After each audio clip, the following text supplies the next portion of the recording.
अब जैसे कि आपको पता है कि अभी लॉकडाउन चल रहा है, तो घर पे भी पढ़ाई करने के लिए मैं आपको कुछ जो क्लास 10th की ज़्यादा वेटेज के जो टॉपिक्स हैं, जैसे सेंट्रल गवर्नमेंट और स्टेट गवर्नमेंट, उसके ऊपर मैं आपको इम्पोर्टेंट नोट्स प्रोवाइड करने जा रहा हूँ, जिसके लिए भी आप देखना सेंट्रल गवर्नमेंट और स्टेट गवर्नमेंट से रिलेटेड जो टॉपिक्स है वो करूँ। हाँ, today's chapter is central government और central it has the marks weightage of 7 marks.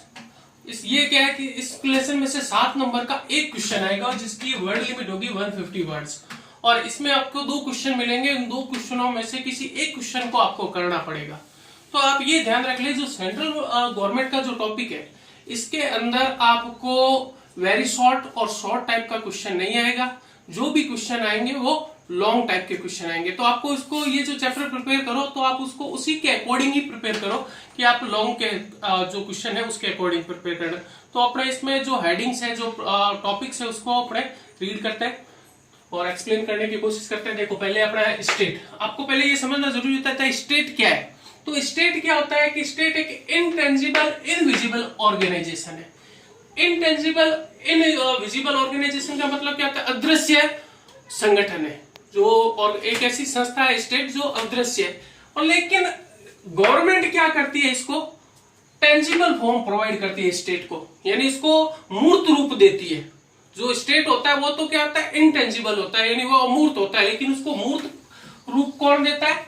Government देती है। और गवर्नमेंट एक ऐसी संस्था है, वो क्या करती है? लोगों को सेवा करने के लिए लॉ बनाती है और उन लॉज को इंप्लीमेंट करती है, और उन लॉज को जो नहीं मानते हैं उनको पनिश करती है। तो अगर हम गवर्नमेंट की डेफिनेशन दें तो वो क्या होती है कि government is a organisation which provide tangible form to a state and makes laws to serve the public and it implements the laws and punish who does not obey them. यानी government क्या है? Government एक organisation है जो state को tangible form देता है और जो पब्लिक की सेवा करने के लिए लॉ बनाता है, उन लॉज को इंप्लीमेंट करता है, लागू करता है, और जो लॉज को ओबे नहीं करते उनको पनिश करता है। अब अपने आगे आता है कि जो गवर्नमेंट है उसके ऑर्गन कितने हैं, गवर्नमेंट के कौन कौन से पार्ट्स होते हैं। तो गवर्नमेंट होती है वो उसके 3 ऑर्गन होते हैं। एक तो होता है लेजिस्लेचर, एक होता है एग्जीक्यूटिव और होता है जुडिशरी। तो पहला टॉपिक अपने लेंगे लेजिस्लेचर। तो लेजिस्लेचर में अपने इंडिया के अंदर 2 तरीके का लेजिस्लेचर होता है। एक होता है फेडरल लेजिस्लेचर, दूसरा होता है स्टेट लेजिस्लेचर। यानी फेडरल लेजिस्लेचर होता है वो पूरे देश पे लागू होता है, और स्टेट लेजिस्लेचर जैसे अपने इंडिया के अंदर 29 स्टेट्स है तो 29 स्टेट्स के अलग अलग लेजिस्लेचर होंगे। तो फेडरल लेजिस्लेचर होता है उसको अपने पार्लियामेंट भी कहते हैं। स्टेट का जो फेडरल लेजिस्लेचर होता है उसको पार्लियामेंट भी कहते हैं। और जो पार्लियामेंट होता है उसके भी 3 पार्ट होते हैं, यानी 3 चीजों से मिलकर पार्लियामेंट बनती है। एक होता है लोकसभा, होता है राज्यसभा, और तीसरा होता है प्रेसिडेंट। यानी जो देश का पार्लियामेंट होगा वो लोकसभा, राज्यसभा और प्रेसिडेंट, इन तीनों को मिलाकर ही क्या कहेंगे? पार्लियामेंट कहेंगे। यानी आप ये देख लो कि सिर्फ प्रेसिडेंट अपने आप में पार्लियामेंट नहीं है, राज्यसभा अपने आप में पार्लियामेंट नहीं है, लोकसभा में अपने आप में पार्लियामेंट नहीं है। ये तीनों जब एक साथ मिलते हैं तो वो क्या कहलाता है? पार्लियामेंट कहलाता है। अब यहीं से अपना जो मेन टॉपिक है, जिनसे क्वेश्चन बनते हैं, वो बनना शुरू होंगे, जिसमें हम पहला टॉपिक लेंगे लोकसभा का। इसमें लोकसभा के अंदर हम उसको पढ़ेंगे कि लोकसभा के जो फॉर्मेशन है वो कैसा है, लोकसभा की जो पावर्स है वो कैसी है, उसके बारे में हम अब पढ़ेंगे। अब देखो, जैसे हमने बताया था कि जो पार्लियामेंट है, पार्लियामेंट 3 जो संस्थाएं होती है उनसे मिलकर बनता है, जैसे लोकसभा, राज्यसभा और प्रेसिडेंट, जिसमें हम पहले पढ़ेंगे लोकसभा के बारे में। तो लोकसभा क्या होती है? तो लोकसभा को हम लोअर हाउस भी कहते हैं, और जो इलेक्टेड जो इसके मेंबर्स होते हैं वो क्या होते हैं? जो इसके मेंबर्स होते हैं वो भारत के नागरिकों के द्वारा, सिटीजन्स के द्वारा, वोटिंग के द्वारा इलेक्ट होते हैं। जैसे अपने अर्जुन राम मेघवाल है, वो लोकसभा के सदस्य है, और जिसको हमने लास्ट ईयर हमने देखा था, चुनाव हुए थे, आम देश की जनता ने उसको वोट डाल के चुना था, तो ये लोकसभा का मेंबर हुआ। तो ये जो लोकसभा के जो जितने भी मेंबर्स होते हैं वो सारे जनता के द्वारा चुने जाते हैं। तो इसी तरह से हम आगे पढ़ेंगे तो राज्यसभा का भी पढ़ेंगे, और प्रेसिडेंट के बारे में पढ़ेंगे। तो यहाँ पर हम पहले लोकसभा की बात करते हैं। तो लोकसभा को हम लोअर हाउस भी कहते हैं, और इसके जो मेंबर्स होते हैं वो, या जो लोकसभा होती है वो सिटीजन्स के द्वारा वोटिंग से इलेक्टेड होते हैं। तो अब अपना आता है फॉर्मेशन ऑफ लोकसभा। तो पहला आता है number of members. Number of members, तो इसके अंदर ये देखो, नंबर ऑफ मेंबर्स के अंदर इसका स्टार्ट के अंदर, यानी जब अपने देश का जब देश बना था आजादी के बाद में, जब शुरुआत में इसके जो मेंबर्स थे वो 500 थे। स्टार्ट में इसके मेंबर्स थे क्या 500, और वर्तमान में प्रेजेंट में इसके अंदर 552 मेंबर्स है।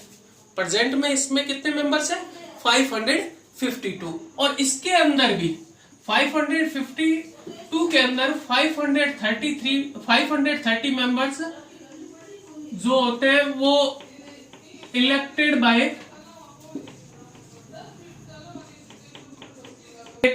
यानी स्टेट की जो होती है वहां से चुने जाते हैं।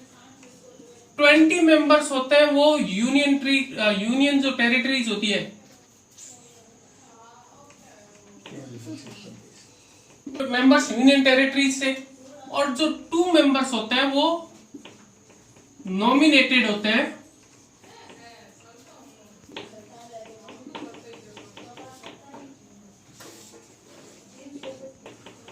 तो देखो हमने बताया कि जैसे इसके नंबर ऑफ मेंबर्स, तो इसके स्टार्ट में जब पहली बार जब लोकसभा बनी थी तो इसके मेंबर्स थे 500।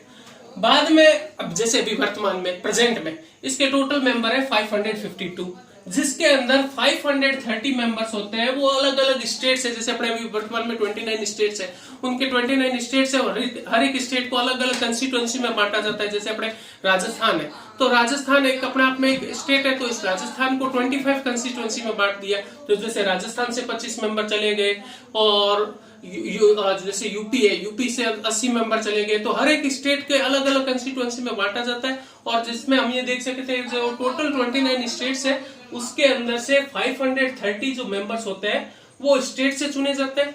20 मेंबर्स होते हैं जो यूनियन टेरिटरी से चुने जाते हैं। अब यूनियन टेरिटरी कैसे हो गई, जैसे दिल्ली हो गई, पुडुचेरी हो गई, चंडीगढ़ हो गई, तो ये यूनियन टेरिटरीज होती है, यहाँ से चुने जाते हैं। और 2 एंग्लो इंडियन होते हैं, 2 एंग्लो इंडियन होते हैं जिनको नॉमिनेट कौन करता है, प्रेसिडेंट करता है। अब ये क्वेश्चन आता है कि एंग्लो इंडियन कौन हुए, तो एंग्लो इंडियन कौन होता है, वो देखो जब आजादी के समय भारत आजाद हो गया, अंग्रेज जो थे वो हिंदुस्तान से बाहर चले गए, हिंदुस्तान से अपने देश में चले गए, लेकिन कुछ जो ब्रिटिश मूल के जो लोग थे वो इंडिया के अंदर ही रह गए थे।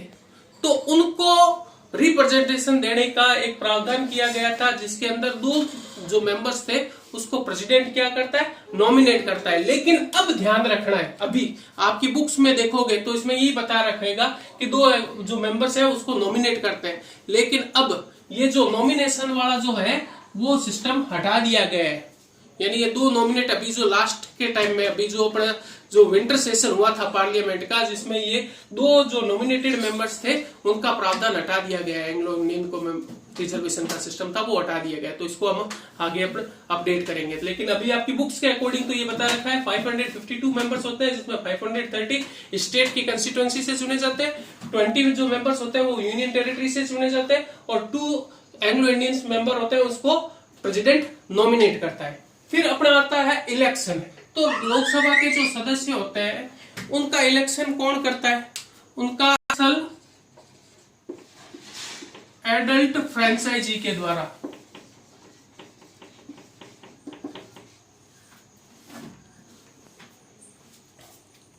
यूनिवर्सल एडल्ट फ्रेंचाइजी द्वारा ये क्या होता है,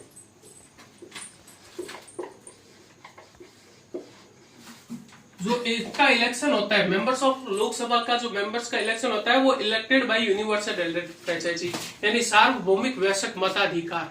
यानी वो क्या होता है, जो हमारे देश के अंदर जितने भी 18 साल से बड़े लोग हैं वो क्या करते हैं, राष्ट्रपति के मेंबर को चुनते हैं।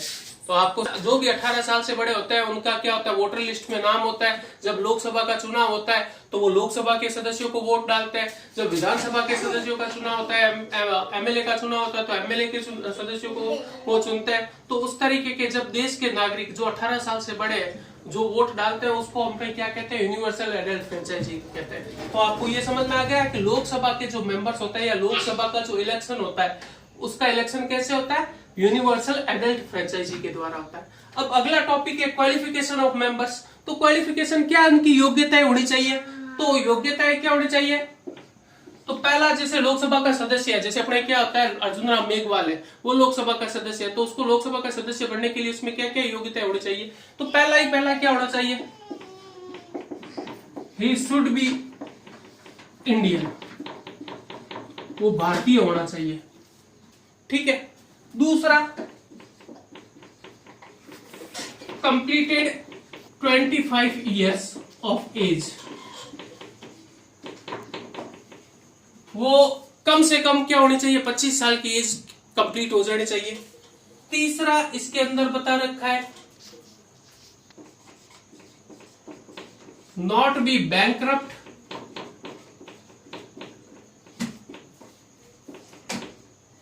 नॉट बी बैंकरप्ट और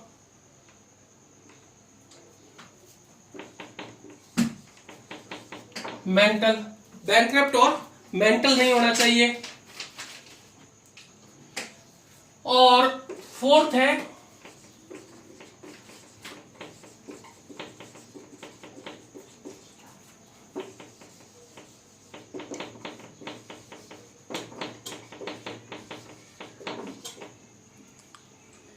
should not have office of profit. तो बता रखा है कि लोकसभा के जो मेंबर्स होते हैं उनको क्या क्या क्वालिफिकेशन होनी चाहिए, तो ही शुड बी इंडियन, यानी वो क्या होना चाहिए, वो भारत का भारतीय होना चाहिए, शुड बी इंडियन, वो भारत का नागरिक होना चाहिए। दूसरा इसकी क्वालिफिकेशन क्या होती है कि he should be completed 25 years of age, यानी उसको कम से कम 25 साल की उम्र पार की होनी चाहिए। और फिर नेक्स्ट है नॉट बी बैंकरप्ट और मेंटल, यानी बैंकरप्ट और मेंटल का मतलब क्या होता है, ना तो वो बैंक के द्वारा दिवालिया घोषित होना चाहिए और ना ही वो मानसिक रूप से मेंटल घोषित हुआ होना चाहिए। और लास्ट में एक और important, should not have office of profit, यानी वो लाभ के पद पे नहीं होना चाहिए, वो किसी भी केंद्र सरकार या राज्य सरकार किसी भी सरकारी नौकरी से यानी तनख्वाह नहीं प्राप्त करना होने वाला व्यक्ति होना चाहिए। अगर वो चुनाव लड़ता है और वो किसी गवर्नमेंट पोस्ट पे बैठा है, सरकार से तनख्वाह ले रहा है, तो उसको अपनी पोस्ट से इस्तीफा देना पड़ेगा।